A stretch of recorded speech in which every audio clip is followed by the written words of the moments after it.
Availability थी drugs की हमारे डिस्ट्रिक्ट में, उसमें काफ़ी भारी मात्रा में कमी आई है। क्या इसमें फाइनेंशियल इन्वेस्टिगेशन भी होगी और ये जो आरोपी है इनमें से कोई बड़ा सप्लायर भी है? हाँ देखिए, जिस प्रकार की ये क्वांटिटी है, ये काफ़ी बड़ी क्वांटिटी मानी जा सकती है हीरोइन में, और हमारे शिमला जैसे डिस्ट्रिक्ट में इसमें जो सप्लायर हैं, इसमें एक दो सप्लायर काफ़ी बड़े इंटरस्टेट सप्लायर्स हैं ये, और काफ़ी समय से विभिन्न जिलों में सप्लाई का जो ड्रग सप्लाई का काम जो है वो कर रहे थे, जिसमें कि मुख्यतः मंडी और अन्य जिले जो है इस प्रकार का रूट लेते थे करसोग से, और ये सप्लाई का जो सेंटर जहाँ से करते हैं ये पंजाब बॉर्डर से जो है ये सप्लाई इंटरनेशनल बॉर्डर अमृतसर क्षेत्र से जो है ये इस तरह की हीरोइन की सप्लाई लेकर आते थे। अभी तक की इन्वेस्टिगेशन में इतनी बात सामने आई है, और मुझे आशा है कि जैसे जैसे इन्वेस्टिगेशन आगे बढ़ेगी तो इसमें काफ़ी सारे लोगों को हम इसमें अरेस्ट करेंगे। कितनी कीमत होगी सर अंतर्राष्ट्रीय मार्केट पर लगभग इसकी? अभी देखिए, इसका तो एग्जैक्ट अनुमान हम सही तरीके से नहीं लगा सकते, इसका तो जो प्योरिटी कंटेंट है, पर कम से कम 25 से 30 लाख रुपए की कीमत तो इसकी इंटरनेशनल मार्केट में है। अब तक कितने मामले एनडीपीएस एक्ट के तहत दर्ज किए गए? देखिए, इस साल जो है वो लगभग 70 केसेस हमने एनडीपीएस के दर्ज कर लिए हैं। जैसा कि मैंने कहा कि 103 लोग जो है अभी तक हमने इस वर्ष मार्च महीने तक गिरफ्तार किए हैं, और पिछले साल हमने पूरे साल में जो है वो लगभग 700 से ज़्यादा लोग जो थे वो गिरफ्तार किए थे। तो ये लगातार जो हमारी कमिटमेंट है और कन्विक्शन है ड्रग्स के अगेंस्ट फाइट करने की, वो इसको जो है वो एक्सप्लेन करती है, और इसको जो है प्रदर्शित भी करती है कि शिमला पुलिस डेडिकेटेड होकर ड्रग पैडलर्स के अगेंस्ट कार्रवाई कर रही है। सर, कोड ऑफ कंडक्ट भी लागू हो गया है चुनावों को लेकर, किस तरह की निर्देश आपकी तरफ से भी दिए गए हैं ताकि वायलेशन भी ना हो, और क्या कुछ किया जा रहा है? देखिए, जो इलेक्शन अभी लोकसभा का जो आने वाले समय में हिमाचल प्रदेश में होगा, इसको लेकर के जो honourable election commission of India के जो दिशा निर्देश हैं उनको बड़ी सख्ती के साथ लागू किया जाएगा। हमारा जो बेसिक फोकस है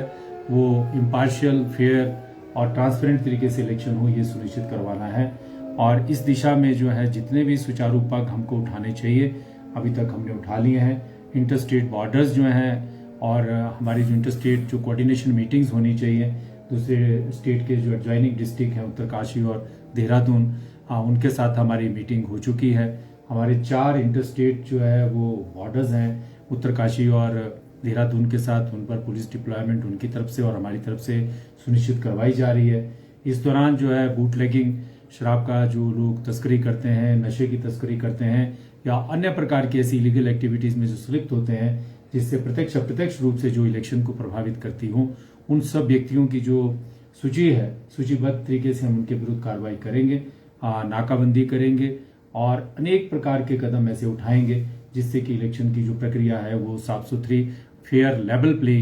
जिसको हम कहते हैं कि एक लेवल प्ले फील्ड जो है वो क्रिएट करना है, उसको हम लेवल प्ले फील्ड को क्रिएट करेंगे। आर्म्स की डेपोजिशन जो है वो 100% सुनिश्चित करवाने की कोशिश करेंगे।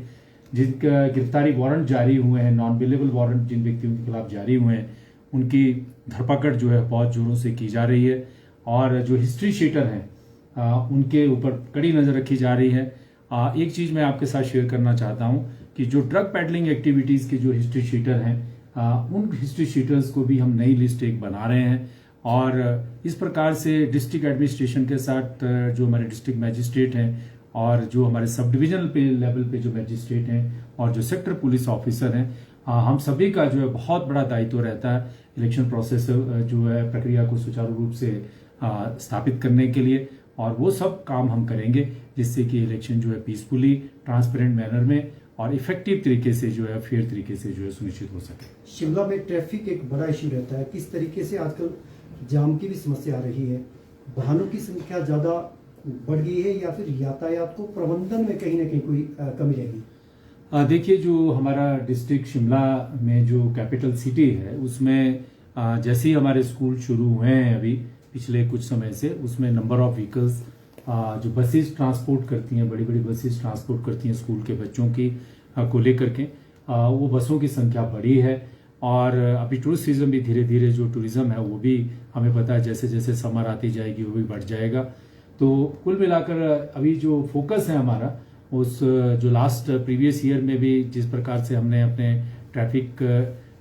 को सुचारू करने के लिए कुछ छोटी छोटी इंटरवेंशन की थी, उन इंटरवेंशन को हम दोबारा फिर से शुरू कर रहे हैं। ट्रैफिक प्रबंधन को लेकर के प्रॉब्लम नहीं है, it is a question of space, time and number. उसको आप भली भांति, मैंने भी कई बार भी पहले आपसे शेयर किया है। बेसिक इशू जो है वो नंबर ऑफ व्हीकल्स को लेकर है। व्हीकल्स की संख्या जो है वो शहर में इतनी ज़्यादा है कि जो हमारे पास स्पेस है वो कम पड़ जाता है, और इसीलिए हमको कुछ होल्डिंग एरियाज क्रिएट करने पड़ रहे हैं। लास्ट ईयर भी हमने किए थे, विंटर जब हमारा भी कार्निवाल हुआ था उस दौरान भी हमने किए थे। तो आज से हमने कुछ शुरू किया है ये एक्सरसाइज। मॉर्निंग में हम अपने ऑफिसर्स की टीम के साथ जो जगह जगह पे हमने फिर से रीअसेस किया है। कई जगह पे काम चले हैं, कई जगह पे आपदा के समय में जो कुछ सड़क मार्ग जो है वो पूरी तरह से जो है थोड़े जो गिर गए थे, वो भी उनका भी निर्माण कार्य बड़े जोरों से चला हुआ है। तो कुल मिलाकर ऐसी परिस्थिति है कि वाहनों की संख्या ज़्यादा है, और इसको आप आने वाले 1-2 हफ्ते में देखें कि हम ट्रैफिक को और बेटर तरीके से रेगुलेट करेंगे, ताकि जो लॉस ऑफ टाइम है लोगों का वो कम हो। ठीक है सर, थैंक यू जी।